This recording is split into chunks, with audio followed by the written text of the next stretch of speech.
One of the most growing and powerful franchises in sports entertainment is the UFC. Many current fans of the MMA world's most elite fighting league don't know its true history and how President Dana White saved the franchise from bankruptcy and ultimate deterioration. According to Dana White, the UFC was purchased in 2002 for just $2 million, and now in 2018, the UFC is worth roughly a whopping $7 billion.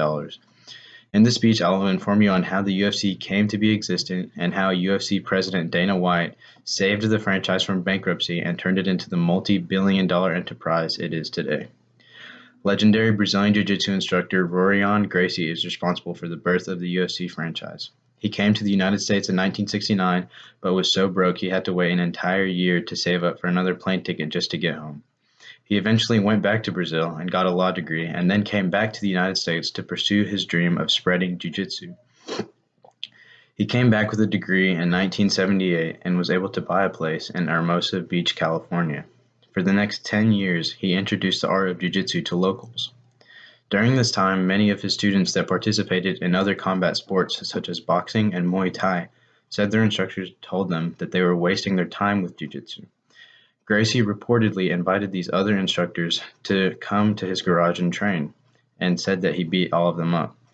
Per Rorion Gracie from MMAfighting.com, he said it helped over and over again, hundreds of times in 10 years, but he realized he had to leave his garage if he wanted to introduce jiu-jitsu to the world. He knew he would need a TV. That's when he had the idea to create a tournament where every martial art fighter would fight to see which one is the best.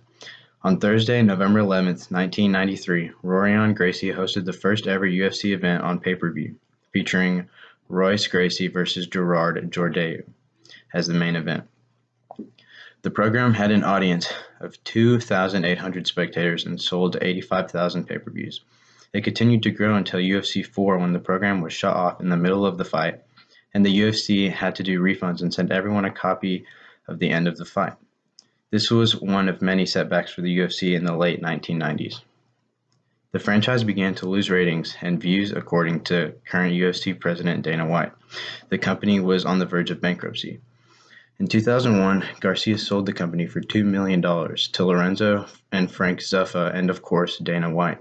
They introduced weight divisions to the sport and did more publicity and hype for the fights in order to attract the attention of the world. When big celebrities in the United States would go to Las Vegas to attend UFC events, it attracted the media as well. Superstar fighters such as Tito Ortiz and Chuck Liddell were able to help the UFC get back on top of sports entertainment. According to Dana White, the UFC is worth a whopping $7 billion today in 2018, and this is thanks to Dana White's biggest business partner and moneymaker, Conor McGregor. McGregor is the UFC's biggest star ever and signed with the UFC in 2013. He made his UFC debut in 2013 and attracted tons of publicity due to his arrogant trash talking and his competitive flair. He went undefeated in the UFC featherweight division for 3 years before he challenged welterweight fighter Nate Diaz in 2016. They fought in March of 2016 in UFC event 196 at the MGM Grand Arena in Las Vegas, Nevada. The night ended in a McGregor defeat with 15,000 spectators in attendance and roughly a million pay-per-view buys. However, McGregor began attracting an insane amount of attention whenever he announced his rematch with Diaz in UFC 202, which brought in a record number of pay-per-view buys and roughly 1.7 million buys on pay-per-view. Before the Diaz-McGregor fight, he fought Chad Mendes for the featherweight title, so he was already a UFC champion.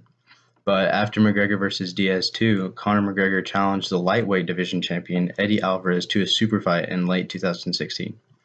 McGregor ended up knocking out Alvarez and became the first ever UFC fighter to hold championship belts in 2 separate divisions.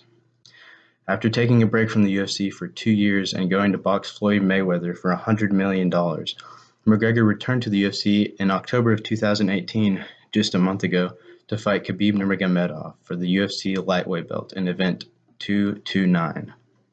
This broke the previous record for McGregor versus Diaz 2 and sold a whopping 2.6 million pay-per-view buys across the world. The development of the sport has rocketed thanks to the UFC and continues to break their own records every year as the franchise continues to grow a larger fan base across the world. UFC President Dana White saved the promising sport from failure, and his amazing business techniques have brought the franchise to the top of the sports entertainment industry, along with MMA's greatest superstar fighters.